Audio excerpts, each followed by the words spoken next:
Eccoci qua, ciao ciao. Dunque, torniamo a fare test drive con la Cupra Formentor Hybrid. Oggi una cosa molto interessante, secondo insomma, le premesse, autostrada in modalità eco. Magari insomma, un profilo molto interessante per una configurazione che è quella che poi possiamo adottare in autostrada per viaggi di media percorrenza o anche di lunga percorrenza, insomma, centinaia di chilometri che naturalmente possiamo andare a fare anche con una ibrida. Naturalmente non ci sono problemi di questo tipo, possiamo viaggiare con un'ibrida, anche con un'ibrida, per cui oggi faremo questo test e vediamo un po' che tipo di risultati otterremo.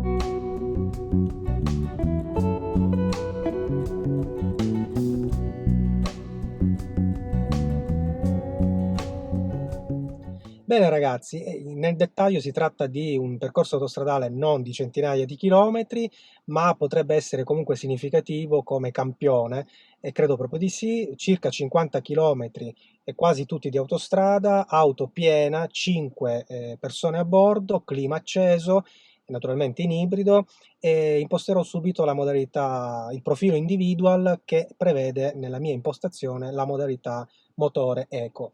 Quindi faremo quasi tutta la strada in eco, quasi tutta autostrada, velocità, proverò a tenere la velocità nei limiti del codice della strada, naturalmente, quindi 120-130 km orari per dare un po', no, di idea realistica al test e vedere se quando viaggiamo, insomma, viaggiamo sempre nei limiti del codice della strada per fare centinaia di chilometri e possiamo a quel punto immaginare consumi veramente bassi.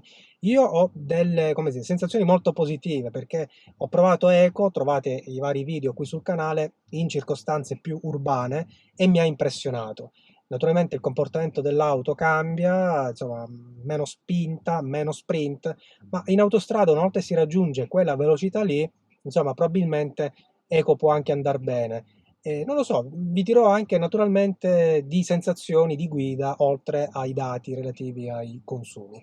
Quindi a proposito di consumi andiamo nel nostro infotainment e naturalmente usciamo andiamo direttamente da qui, azzeriamo i nostri dati di marcia,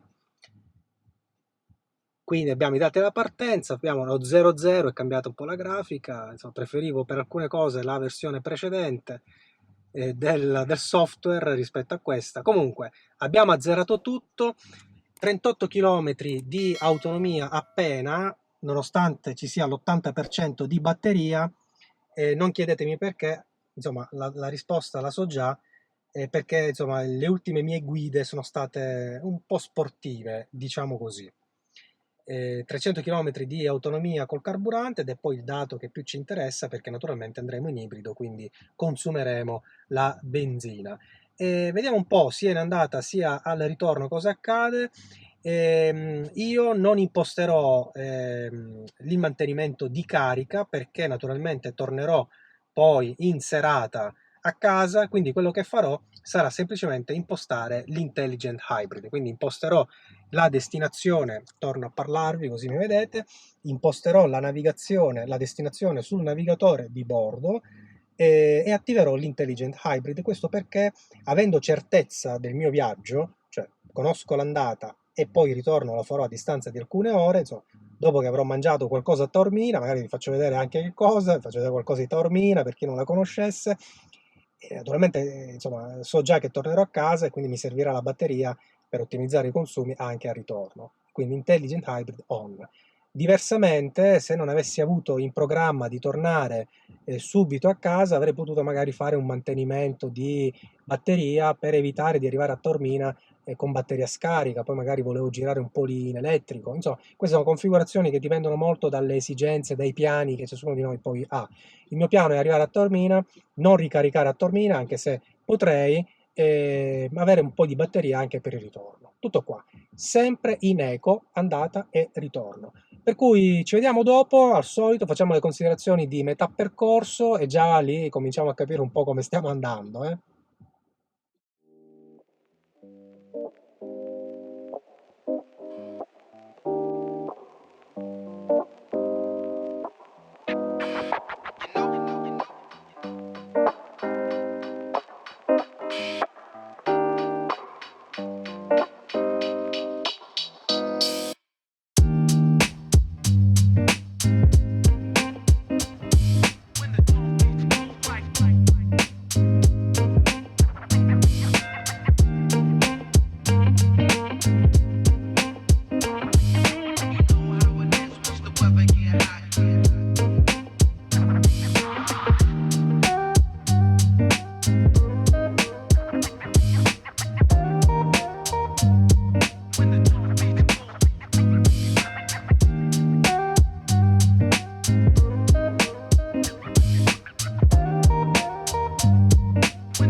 ragazzi, arrivati a destinazione, naturalmente facciamo il riepilogo del metà percorso che abbiamo fatto in autostrada, 90% del nostro tragitto.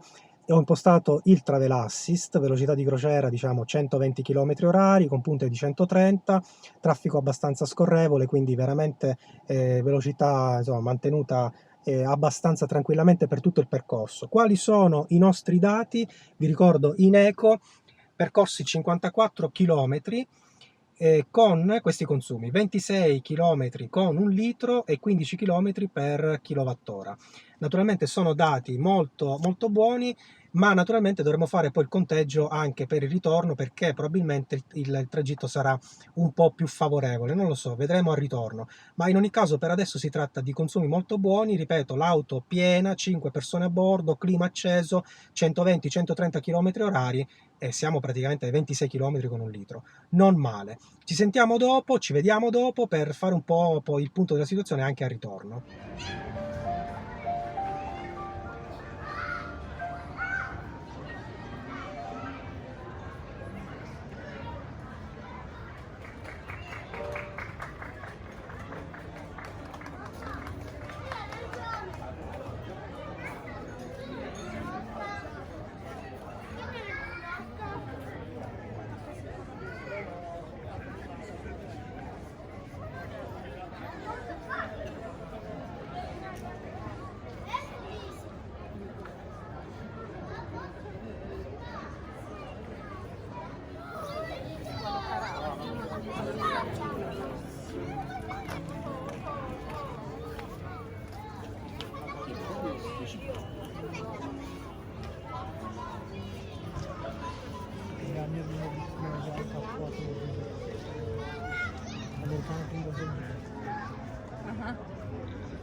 ragazzi, siamo andati via da Taormina, praticamente più americani, qualche francese, e insomma l'unico italiano ero io praticamente. Dunque, tornato a casa, batteria, subito così al volo, vediamo dove siamo. 14% di batteria, quindi mi ha fatto arrivare a casa con un po' di batteria, insomma non me l'ha fatta consumare tutta. Consumi, devo dire che sono un po' deluso sui consumi per il ritorno, insomma stessa andatura, 120 km orari praticamente fissi perché in autostrada non c'era nessuno, travel assist impostato, non ho toccato praticamente nulla, sempre auto piena, sempre clima acceso, consumi più alti. Abbiamo percorso 56 km al ritorno, con una media naturalmente diversa. Lì eravamo all'andata sui 26 km con un litro, qui siamo sui 17,3 km con un litro, però c'è un consumo di batteria molto molto interessante. Quindi, intanto subito al volo, tra andata e ritorno siamo intorno ai 22 km con un litro, 22 e mezzo, insomma siamo lì più o meno, quindi comunque non male, 21, 21 e mezzo, non male. Probabilmente se non fossimo stati in eco avremmo consumato a questo punto, visti questi numeri, avremmo consumato forse sui 18 km con un litro come media complessiva, che è comunque ancora non male. Però, voglio dire ragazzi, 21 km, 22 km con un litro, auto piena, autostrada andante, proprio filato liscio con acceleratore sempre lì perché 120 fissi, qualche accelerazione perché naturalmente andavo ogni tanto in corsia di sorpasso, quindi sapete il cruise control rallenta, se vede un ostacolo, allora subito freccia, via, e un attimo di accelerazione, quindi magari qualche consumo in più, però voglio dire, siamo sopra i 20 km abbondanti, 20 km con un litro, 21-22, che per una guida autostradale pura, con auto piena e clima acceso, insomma, non riesco a pensare a consumi veramente migliori, immaginate su una lunga percorrenza. Naturalmente questo avendo sempre la batteria a disposizione. Allora, prima considerazione utile che mi permetto di fare, ma naturalmente poi voi commentate qui sotto nel video, insomma facciamo due conti insieme per capirne un po' di più, mi pare che la modalità eco sicuramente ci faccia risparmiare il carburante e quindi delle medie insomma interessanti, ma ci fa risparmiare anche la batteria, perché tra andata e ritorno io sono arrivato a casa col 14% di batteria, insomma con un pochino di batteria ancora sono arrivato a casa, quindi insomma è risparbiosa, la modalità è veramente risparbiosa, 17 quasi 18 km per kilowattora in modalità ibrida è tanta roba. Vedete in ogni caso la stima del carburante, se ricordate all'inizio del viaggio eravamo a 300 km di autonomia sul carburante, siamo scesi a 260, quindi di 40 km, nonostante io ne abbia percorso praticamente 110. Quindi sono sceso solo di 40 km, ma ne ho percorsi 110. Naturalmente questo perché? Perché i consumi sono molto buoni, quindi la stima ovviamente è una stima migliore effettivamente rispetto ai chilometri percorsi, quindi solo 40 km è scesa, mentre l'elettrico naturalmente 5 km di autonomia, ma insomma ci dice poco perché abbiamo viaggiato in ibrido. Altra considerazione sul viaggio, io non ho impostato nessun mantenimento di carica della batteria, farò un altro video appositamente su questo, autostrada con mantenimento di carica, immaginando cioè di fare un viaggio più lungo e magari non abbiamo possibilità di fermarci e di caricare la batteria o non lo vogliamo fare, però non vogliamo bruciare la batteria dopo 100 km di autostrada, vogliamo spalmarla il più a lungo possibile. Questo dovrebbe già poterlo fare il navigatore. Nel momento in cui noi impostiamo una destinazione, il navigatore calcola l'utilizzo di carburante e batteria in funzione di quella destinazione, li ottimizza. Però proviamo a fare magari un test con un'impostazione manuale nel senso che faccio 400 km, 300 km, allora proviamo a quel punto a mantenere una carica del 20, del 40%. Vediamo che consumi effettivamente di carburante ci sono in quel caso. Quello è un altro scenario interessante.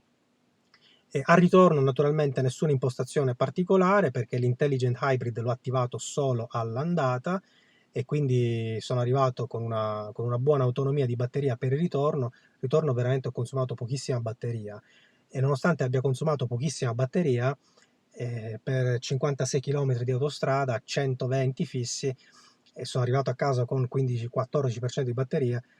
Comunque i consumi di carburante non sono stati così elevati, più alti rispetto all'andata, ma non così elevati. Bene, direi che queste considerazioni conclusive ci permettono di ragionare ancora positivamente sul significato della modalità eco. Ribadisco, per chi non lo sapesse, c'è un video sui profili di guida. La modalità eco la si attiva andando nel profilo individual. Quindi direi molto bene.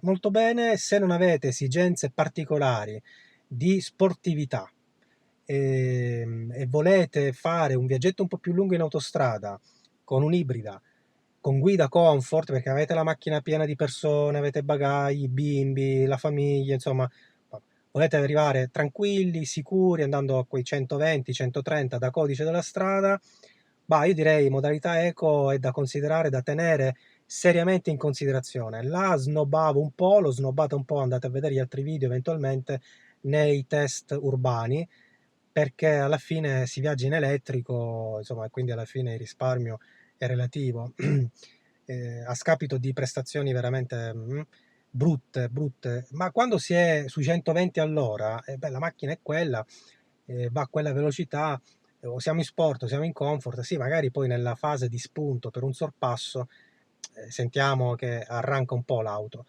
però è una velocità già di crociera che noi abbiamo acquisito, che riusciamo a mantenere, magari con una guida predittiva riusciamo a sorpassare in tempo senza causare troppi rallentamenti e quindi senza troppe accelerazioni. Se riusciamo a essere fluidi, a mantenere l'auto più o meno costante su quella velocità lì, allora l'eco va benissimo perché non sentiamo grandi perdite di prestazione, di performance nell'auto. È una velocità lineare, ecco, e nella velocità lineare non abbiamo grandi accelerazioni, ecco.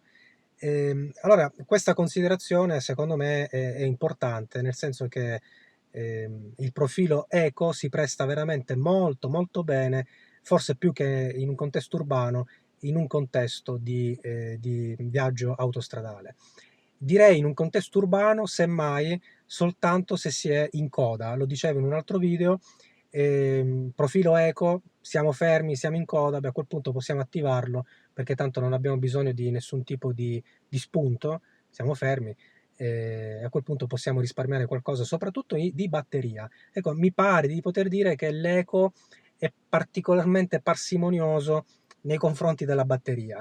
Insomma, mi pare che sia quasi una priorità, però insomma sono più che altro valutazioni così fatte al volo. Per chiudere invece, a proposito di sensazioni di guida, al di là dei consumi, abbiamo visto i dati, insomma, quelli sono oggettivi. Un po' quello che ho detto proprio adesso, fino a questo punto, e cioè come prestazioni non ho sentito grande difficoltà dell'auto. Mentre l'eco non mi è piaciuto affatto in contesto urbano o extraurbano, in cui insomma, magari c'è la possibilità di uno spunto, di uno sprint, di un'accelerazione, di uno scatto, pensiamo anche in città, magari una partenza da un semaforo, un'uscita da una rotonda, no? Il tentativo proprio diciamo, di vincolarsi dal traffico, insomma, quelle manovre di spunto, di sprint, ecco, con l'eco sono veramente frenate, l'auto è abbastanza piantata. Ecco, lì non mi è piaciuto proprio, per dei consumi che sono certamente migliori, ma che a quel punto forse non ne vale la pena. Insomma, in un contesto urbano io viaggio in elettrico, poi torno a casa, ricarico, non mi interessa che, insomma, risparmiare più di tanto. Alla fine i consumi di batteria mi vanno bene, non è carburante che, insomma, che se ne va, non sono 3 km, 5 km con un litro in più, ecco, è proprio una questione di puro elettrico.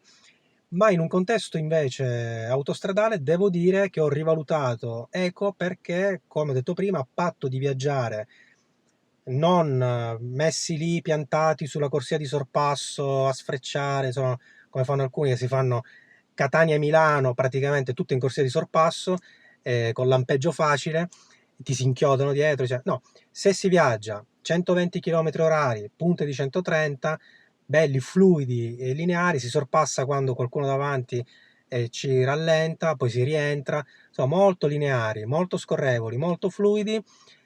Ragazzi, in eco l'auto va con questi numeri che secondo me sono importanti. Vorrò riprovare nuovamente la modalità eco su un percorso più lungo, proverò a fare il doppio della strada, significa invece di fermarmi a Taormina, proverò ad arrivare a Messina o in direzione opposta su Siracusa per vedere effettivamente su un range più lungo come si comporta l'auto, soprattutto perché su un range più lungo la batteria inevitabilmente a un certo punto ci molla. Sarà interessante capire anche con un intelligent hybrid a quel punto che tipo di consumi avremo sia all'andata sia al ritorno, ma quello sarà appunto un altro test. Per cui iscrivetevi qui sul canale così non vi perdete nessun video, un bel like a questo video se vi è piaciuto, nei commenti sotto insomma vostre idee, vostri suggerimenti, vostre valutazioni e ci vediamo sempre qui sul canale, no? Come sempre, ciao ciao!